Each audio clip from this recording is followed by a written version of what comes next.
সচরাচর আমরা যেটা দেখি অনেক সময় কমপ্লেনও পাই যে আমরা দেখি ঘাট থেকে একটা ব্যথা হাতের দিকে ছড়াচ্ছে, সে লেফট দিকে হতে পারে, রাইটের দিকে হতে পারে। এবার সেখানে যেটা কেন হচ্ছে আর জিনিসটা কি, রেডিকুলোপ্যাথি একটা নিউরোলজিক্যাল কন্ডিশন, মানে একটা নার্ভের সমস্যা। সেটা কোথায়? আমাদের ঘাড়ে সার্ভাইকেল রয়েছে, সার্ভাইকেলে আমাদের 7টা ভার্টিব্রা রয়েছে। সেখানে যখন কিছু কারণে ইনজুরি হয়, মানে কিছু আঘাত হয় বা ক্ষয় হয়ে যায় বা কিছু ধরনের কিছু কম্প্রেশন হচ্ছে, সেখান থেকে কিছু ড্যামেজ থেকে আমাদের, কারণ আমরা জানি তো যে আমাদের এই যে স্পাইনাল কর্ডের দিয়ে সব নার্ভ যায়, তো সেটা একটা হাইওয়ে বলতে পারেন বডির সঙ্গে, মানে মাথার সঙ্গে বডির কানেকশনের। তো সেখানে পার্টিকুলার ঘাড়ের জায়গায় যে নার্ভগুলো রয়েছে সেগুলোতে যদি কোনো ধরনের কোনো ইরিটেশন হয় বা ইনফ্লামেশন বয়ে যায়, সেখান থেকে কিন্তু সার্ভাইকাল রেডিকুলোপ্যাথিটা হয়। আচ্ছা, এবার বলবো যে এই যে ঘাড়ের থেকে হাতে রেডিয়েট করছে পেইনটা, এটা একদিনে নিশ্চয়ই হয়? অবশ্যই নয়। এর তো একটা মানে এর একটা শুরুয়াত আছে, একটা স্টার্টিং পয়েন্ট আছে, এবং কেন হচ্ছে সেভাবে আমরা একটা আলোচনা করব। দেখুন, শুরুতেই যেটা মেন যে কারণটা থাকে, একটা স্পন্ডিলাইটিস কেস থাকে, মানে আমাদের হাঁটুতে যেরকম আর্থ্রাইটিস হয় আমাদের ঘাড়েও আর্থ্রাইটিস হয়, যেটা সার্ভাইকালে আর্থ্রাইটিস বা নেকে আমরা বলছি সার্ভাইকাল স্পন্ডিলাইটিস বা স্পন্ডিলোলিথিওসিস বলছি। সেই কারণগুলো হচ্ছে আমাদের ভার্টিব্রাগুলো, সেগুলো কি হচ্ছে, মাঝখানে একটা ডিস্ক থাকে যার জন্য কিন্তু একটা জেলের মতো থাকে, যার জন্য আমরা কিন্তু ভালো করে মুভ করতে পারি। সেই মাঝখানে জিনিসটা যদি গ্যাপটা কমে যায়, ঠিক আছে, সেখানে আমাদের কী হচ্ছে, ডিজেনারেশন হচ্ছে, মানে ক্ষয় হচ্ছে, সেটা একটা কারণ হতে পারে। সেকেন্ড, যদি কোনো ইনজুরি থেকে, মানে আঘাত থেকে হয়, সেটা হতে পারে, বা কোনো কারণে যদি হার্নিয়েশন হয়ে গেছে, বা আমরা অনেক সময় শুনি যে হাড় বেড়ে গেছে, ঠিক আছে, হাড় বেড়ে যাওয়া, বা কিছুতে হয়তো বয়স একটা মেন কারণ। বেসিক্যালি এইটা সার্ভাইকাল রেডিকুলোপ্যাথি কিন্তু একটা বাতজ ডিজিজের মধ্যেই পড়ছে, আর মেইনলি যেটার বয়সটা কিন্তু অ্যাবাভ 60, কিন্তু এখানে আমরা দেখছি যে 40-50 এজও পেয়ে যাচ্ছি, কারণ বয়স একটা কারণ রয়েছে। এই বিশেষত কারণগুলোর জন্যই হয়। সেকেন্ড, একটা বড় জায়গা অকুপেশন, হয়তো কারুর কাজই ওরকম ভারী জিনিস মাথায় নেওয়া বা ঘাড়ে নেওয়া, ভীষণ ভারী ভারী জিনিস, সেখান থেকে কিন্তু আস্তে আস্তে প্রথমে যেটা হচ্ছে স্পন্ডিলাইটিস হচ্ছে বা হার্নিয়েশন হচ্ছে, সেখান থেকে কিন্তু নার্ভটাকে ড্যামেজ করছে। এই সার্ভাইকাল রেডিকুলোপ্যাথি রোগটিতে আমরা সাধারণত এই যে ব্যথা ছাড়াও আর কি কোনো রকম ভার্টিগো বা এই ধরনের কোনো সমস্যা কি হয়?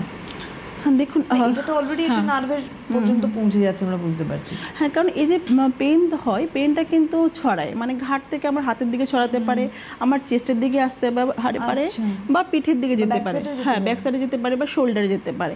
এই সাইডগুলো কিন্তু স্পেশালি এফেক্ট হয়। সঙ্গে যেটা আমরা দেখি না, একটু জ্বালা জ্বালা ভাব করে, যখনই দেখি আমরা নার্ভ কম্প্রেশন হচ্ছে, সেখানে কিন্তু বার্নিং সেন্সেশন থাকবে, বা একটু ঝিনঝিন ভাব, যেটা আমাদের অসহ্য একটা ঝিনঝিন ভাব করছে, একটা নামনেস হচ্ছে হাতের মধ্যে, নামনেস মানে আমি অবসতা, যেটা আমি ফিল করতে পারছি না, এই সিমটমগুলি থাকে। পেন তো থাকবে, সেটা পেনটা সিভিয়ার পেন, টলারেট করার মতো পেন থাকে না যখন সিভিয়ার কন্ডিশনে চলে যায়। আমি একটুখানি নটখানের কাছে যাই। এই যে সার্ভাইকাল রেডিকুলোপ্যাথি, আমি একটু আগে অনুষ্ঠানের শুরুতে একটা কথা বলেছি, হয়তো বা আপনার সিমটমের সঙ্গে পরিচিত, কারণ আমরা এখানে অনেক ফোন পাই যারা বলেন ডাক্তারবাবু আমার হাত অবশ হয়ে গেছে, আমার আঙুল অবশ হয়ে গেছে, বা আমার পিঠের দিকে পেন হচ্ছে, তখন গিয়ে দেখা যায় বা আপনি এখান থেকে বলতে থাকেন যে এই ধরনের সমস্যা কি আছে, তাহলে আপনার সার্ভাইকাল রেডিকুলোপ্যাথি। এই পেশেন্ট কীভাবে, মানে কী ধরনের সমস্যা নিয়ে আসেন? আপনি দেখুন, স্পাইনাল, আজকে আমরা যে সার্ভাইকাল রেডিকুলোপ্যাথি যে প্রোগ্রামটা করছি আমরা, বেসিক্যালি এটা আমাদের একটা নার্ভের সমস্যা। স্পাইনাল নার্ভগুলো যেটা রয়েছে তার কাজ হচ্ছে আমাদের মানে বডি থেকে ব্রেন পর্যন্ত মানে মেসেজগুলো নিয়ে যাওয়া, স্পাইনাল নার্ভের কাজ, যেটা মানে থ্রু স্পাইনাল নার্ভে। তো বেসিক্যালি আমরা 3টে ধরনের সমস্যা দেখি, মোটর সমস্যা দেখি, অটোনমিক দেখি, আমরা সেন্সারি দেখি, 3 ধরনের নার্ভের সমস্যা দেখি। মানে আমরা যখনই কোনো নিউরোলজিক্যাল প্রবলেম দেখি, তো আমরা দেখি আমাদের কী কী সমস্যা স্পেসিফিকলি আমরা বডি দেখতে পারি। আমরা এই যে এসি চলছে, শীত লাগছে, ঠান্ডা লাগছে, এটা আমাদের সেন্সারি মোটর, কিন্তু এটা সেন্সেশন আমরা পাচ্ছি। তো এটা মানে আমার নার্ভ ঠিক আছে, এই জন্য আমি সেন্সেশন পাচ্ছি, আমার এই মেসেজটা আমার ব্রেন পর্যন্ত যাচ্ছে। এটাই যখন ড্যামেজ হবে, তো আমি সেন্সেশন কিন্তু পাবো না, যে আমার ঠান্ডা লাগছে বা গরম লাগছে বা মশা কামড়াচ্ছে, আমি কিন্তু এটা পাবো না। আমার গরম লাগছে, আমি কিন্তু বুঝতেই পারবো না, যাচ্ছে না। এক্স্যাক্টলি। তো এটা হচ্ছে একটা আমাদের নার্ভের সমস্যা, যেখানে কিন্তু আমরা যখন পেশেন্ট পাই, তারা কিন্তু আমাদেরকে বলে যে ডক্টরবাবু হাতে আমরা কোনো মানে সেন্সেশনই পাচ্ছি না, মানে মশা কামড়াচ্ছে, আমি বুঝতে পারছি না, হাত সবসময় অবশ থেকে যাচ্ছে, হাতে কোনো কাজই করতে পারছি না, হাত সবসময় ঝিঝি করছে, আমরা অনেক সময় দেখি পেশেন্টের মাসল ওয়াস্টিং হচ্ছে, মানে ক্ষয় হয়ে যাচ্ছে, কেন ল্যাক অফ ব্লাড সার্কুলেশনও একটা কারণ আছে, যেখানে আমাদের নার্ভের সমস্যা হয়, দেখে আমরা দেখি আমাদের ব্লাড সার্কুলেশনও কমে যায়। তো এইসব সিমটমসগুলো আমরা পেশেন্ট থেকে কমনলি পাই আমরা। তো এর সঙ্গে আমাদের নার্ভে অন্য কাজ রয়েছে, যেমন আমাদের হার্টবিট পসিবলি ঠিকঠাক রাখার জন্য, বা ডাইজেশন সিস্টেমটা ঠিকঠাক রাখার জন্য, বা হাতের মুভমেন্ট, আমাদের হাতের মুভমেন্টটাও কিন্তু একটা অনেক বড় ম্যাটার করে, যে নার্ভে কিন্তু ডেভেলপ মানে উপর ডিপেন্ড করছে, যে কন্ট্রাকশন রিল্যাক্সেশন যে মাসলসগুলো আমাদের করছে, এর পিছনে কিন্তু আমাদের নার্ভে কিন্তু পুরোপুরি কাজ রয়েছে। তো বেসিক্যালি এই যে মুভমেন্টগুলো কোনো ইফেক্ট আসা, টেম্পারেচার সেন্সেশন না ফিল করা, এটা কিন্তু আলটিমেটলি আমাদের ইন্ডিকেট করে যে আমাদের কোনো ধরনের নার্ভ কিছু জায়গায় কোনো অবস্ট্রাকশন হচ্ছে। কেন সার্ভাইকাল রেডিকুলোপ্যাথিকে পিঞ্চ নার্ভ বলা হয়, মানে নার্ভে কেউ পিঞ্চ করছে, মানে হালকা কোনো একটা ডিস্ট্রাকশন আছে, যাকে আমাকে একটু কারেক্ট করতে হবে, তাহলে আমাদের এই প্রবলেমটা ঠিক হয়ে যাবে। তো রেডিকুলোপ্যাথিতে যেটা ম্যাডাম অনেক কিছু কারণ বললেন, যে হার্নিশন আছে, আমাদের হার্নেটের মতন হয়ে যায়, আমাদের অস্টোফাইটিক চেঞ্জ হয়ে যায় আমাদের, যেটা মানে হচ্ছে আমাদের হাড় বেড়ে গেছে, তো হাড় বেড়ে যাওয়ার জন্য সেই নার্ভের উপর একটু হালকা প্রেশার পড়ছে আমাদের, এবার কম্প্রেশন হয়ে যাচ্ছে আমাদের, মানে হাড় ডিস্ক উপর ডিস্ক বসে যাচ্ছে, তার জন্য যে নার্ভগুলো পাসিং হচ্ছে তারপর একটা প্রেশার পড়ে যাচ্ছে।